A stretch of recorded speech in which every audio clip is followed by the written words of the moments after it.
DTAA क्या है? DTA double taxation avoidance agreement दो या दो से अधिक देशों के बीच किया गया कर टैक्स समझौता होता है।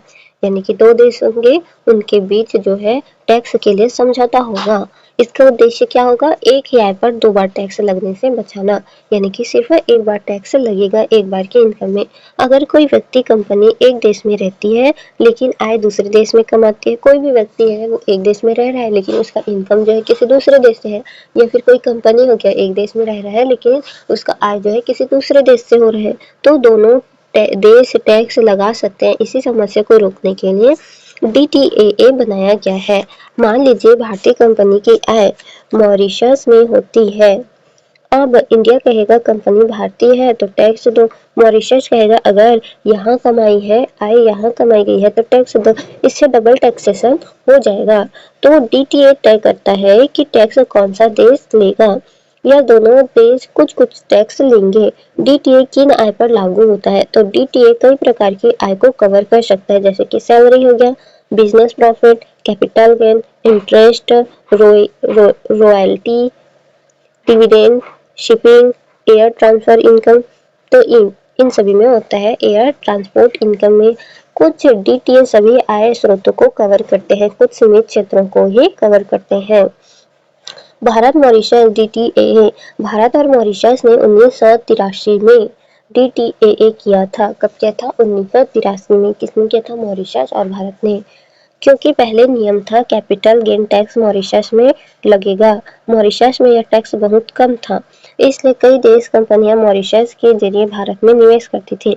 इसे कहते हैं ट्रीटी शॉपिंग, यानी कि कैपिटल गेन जो है मॉरिशस में लगेगा, इसलिए जो कंपनी होती है वो अपनी जो निवेश है वो भारत में करता है और कंपनी मॉरिशस में रखता है, तो इसे ट्रीटी शॉपिंग कहते हैं। समस्या क्या थी? कुछ कंपनी सिर्फ टैक्स बचाने के लिए मॉरिशस में फर्जी कंपनी बनाती थी, निवेश भारत में करती थी, टैक्स बचा लेती थी, इससे भारत को टैक्स का नुकसान होता था।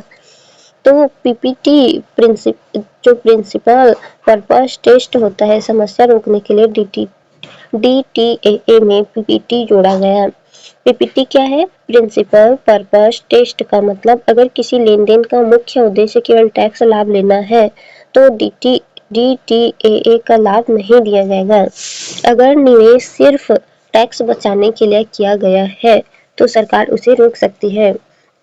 अनुच्छेद 27B इंटिटलेमेंट टू बेनिफिट, DTA में नया आर्टिकल 27B जोड़ा गया। यह तय करता है कौन कौन DTAA के लाभ लेने के योग्य होंगे।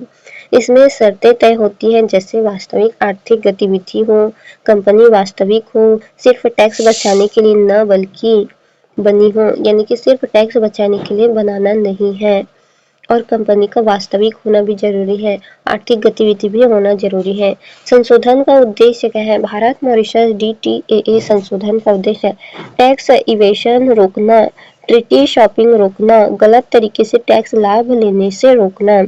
भारत मॉरिशस आर्थिक संबंध 2022-23 में भारत का निर्यात 462.69 मिलियन डॉलर और मॉरिशस का निर्यात 95.50 मिलियन डॉलर, कुल व्यापार 554.19 मिलियन डॉलर। प्रमुख भारतीय निर्यात, भारत में मॉरिशस को petroleum product, food grains, cotton, meat ये सब होता है। मॉरिशस से भारत में vanilla, medical instrument, aluminium alloy, scrap paper, refined copper. FDI 2002-2022 के बीच भारत 2000 से 2022 के बीच भारत को 161 बिलियन डॉलर का FDI मॉरिशस से मिला, इसलिए मॉरिशस भारत का सबसे बड़ा निवेश स्रोत रहा।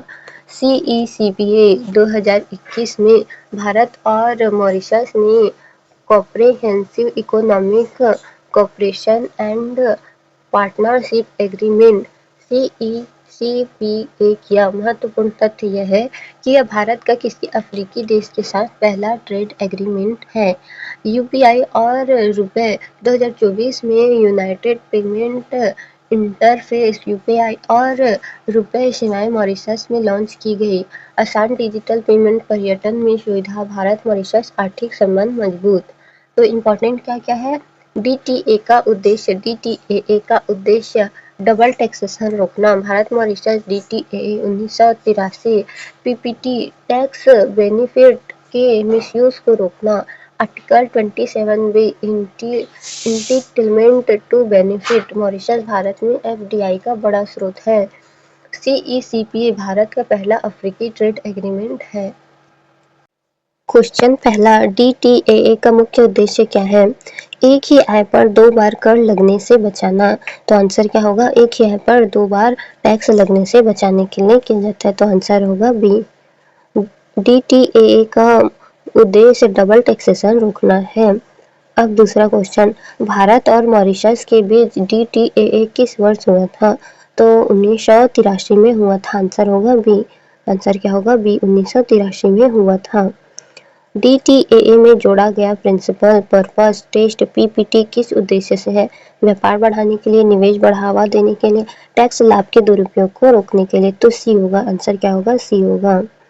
फिर चौथा, DTAA में शामिल आर्टिकल 27B किससे संबंधित है?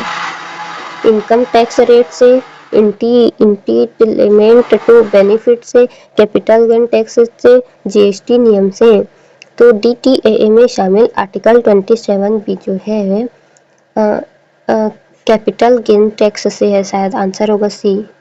नहीं, आंसर है बी, इंटिटलमेंट टू बेनिफिट, लाभ की पात्रता। इंटिटलमेंट टू बेनिफिट, लाभ की पात्रता, बी होगा। क्वेश्चन 5, भारत को सबसे अधिक FDI किस देश से लंबे समय तक मिलता रहा? तो FDI जो है मॉरिशस से लंबे समय तक मिलता रहा है। तो आंसर होगा बी। ट्रिटी शॉपिंग का क्या अर्थ है? व्यापार समझौता करना, कर चोरी करना, किसी तीसरे देश के माध्यम से टैक्स लाभ लेना, विदेशी निवेश रोकना। तो ट्रिटी शॉपिंग का अर्थ है सी, किसी तीसरे देश के माध्यम से टैक्स लाभ लेना। किसी तीसरे देश के माध्यम से टैक्स का लाभ लेना। क्वेश्चन 7, भारत और मॉरिशस के बीच CECPA समझौता किस वर्ष हुआ था? तो CECPA समझौता जो है सी 2021 में हुआ था। सी होगा। CPA के बारे में यह कथन कौन सा है? यह भारत का यूरोप के साथ पहला समझौता है, यह भारत का अफ्रीका के साथ पहला समझौता है, यह भारत का एशिया के साथ पहला समझौता है, यह केवल निवेश समझौता है। तो ये है जो बी होगा, यह भारत अफ्रीका के साथ पहला व्यापार समझौता है। भारत और जो अफ्रीका है उसके साथ पहला व्यापार समझौता है। मॉरिशस जो है अफ्रीका में है, तो ये पहला व्यापार समझौता है। हाल ही में किस देश में यूनिफाइड पेमेंट इंटरफेस UPI और रुपए सेवाएं लॉन्च की गई हैं? तो मॉरिशस में की गई है। आंसर होगा सी। 10वां, निम्नलिखित कथनों पर विचार कीजिए। Double taxation avoidance agreement DTAA का उद्देश्य एक ही आय पर 2 बार कर लगाने से बचाना है। एक ही आय पर 2 बार कर लगाने से बचाना है, सही। Principal purpose test PPT tax लाभ के दुरुपयोग को रोकने के लिए जोड़ा गया है। जो भी लाभ होगा उसका दुरुपयोग को रोकने के लिए जोड़ा गया है, ये भी सही है। DTAA केवल व्यापार आय पर लागू होता है, पर्सनल आय पर भी हो सकता है। तो आंसर होगा 1, 2, 3, डी होगा। सॉरी, बी 1 और 2 है, ये व्यापार आय पर लागू नहीं होता है। 3 गलत है क्योंकि DTA कई प्रकार के आय को कवर करता है।